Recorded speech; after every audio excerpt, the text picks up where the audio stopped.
Greetings and salutations. How that old R&B singer used to say back when I was a little teenager, it's morning. This is not a biblical presentation. I just want to give my personal opinion on the Donald Sterling situation. You know, the racist basketball team owner of the Clippers. I mean, I think it's great that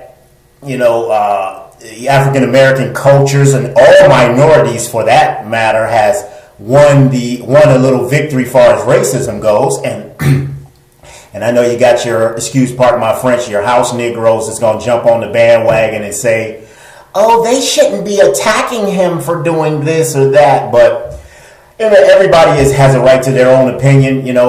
God has the final say, sir. So we just have opinions as humans. Our words are just opinions. Some of them can be based on fact. Some of them can be based on opinion.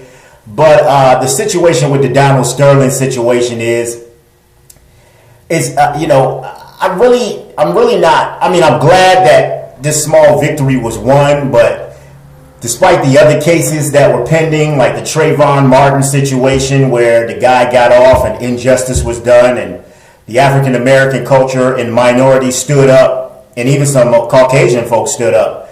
A few of them stood up. It wasn't a great number of people. We should have been flooding the streets to the point where nobody can move in traffic, nobody can move. And the latest one is this new young man down in, I think it was Florida, who got shot for playing his music too loud. Now, I'm in my, some of this music you don't want to hear blasting out these cars, from these explicit rap albums, or these gangster rap albums, or we're in the bling generation now, so they claim they're not gangster rappers like they were when I was a kid. But some of this vulgar language and derogatory music, that they're blasting from their cars. Nobody wants to hear that. You walking out with your grandkids, or you walking out with your children, and you got some young man blasting out of a car with deep bass talking about, or some female talking about eat her private part and all of this stuff like that, or some young man talking about, give him oral sex.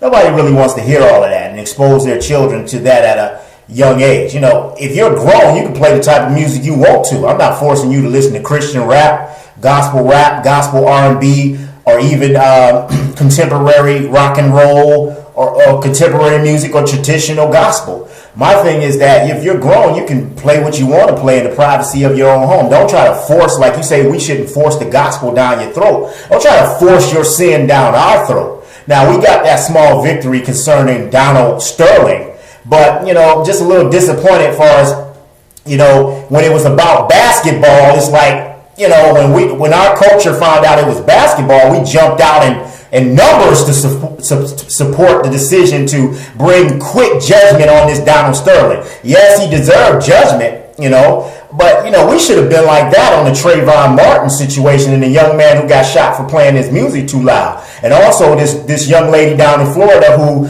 husband was abusing her, and she got her pistol and she was licensed to carry. She shot up off of a warning shot into her own house upstairs, which her kids was upstairs. The kids didn't get hit, but the judge ruled that it was attempted murder because her kids was upstairs. She didn't shoot the guy. She just fired a warning shot, and even her kids didn't get shot. So they charged her with attempted murder and trying to put her away for a long time in the women's penitentiary. So, that's just straight up nonsense. But we're ready to jump all over this Clipper situation. And that's good. I'm a little late on this, excuse me. I know it's kind of old now, but I'm just saying, let's stand up for more important things. Let's stand up, when they strip us of our rights as a culture. Let's start standing up for, quickly. Now, it shouldn't take a year or 2 or 3 years. And let's start depending only on movements like the NAACP and Al Sharpton and all these people like that. We have power in our own right. I'm not saying we don't use them, but we can stand up in our own right and may have a voice for our communities and our culture. And your community and your hood and your neighborhood, it won't get better unless you make it better, And like I said, today I wasn't doing a biblical video, but I'm just doing a video on my expression on how I felt about the Donald Sterling situation. So let's start standing up for more important things. It's just, other than basketball and sports. I like basketball and football too, but there's more to life than just football and basketball. You know, we have to fight back as a culture to get our respect back. And I'm not saying fight back like with your fist, you know, even though I can throw a good number 1-2 combo. No, I'm talking about that. I'm talking about fighting back with the truth. So God bless you. Thank you for looking at this video. Peace out.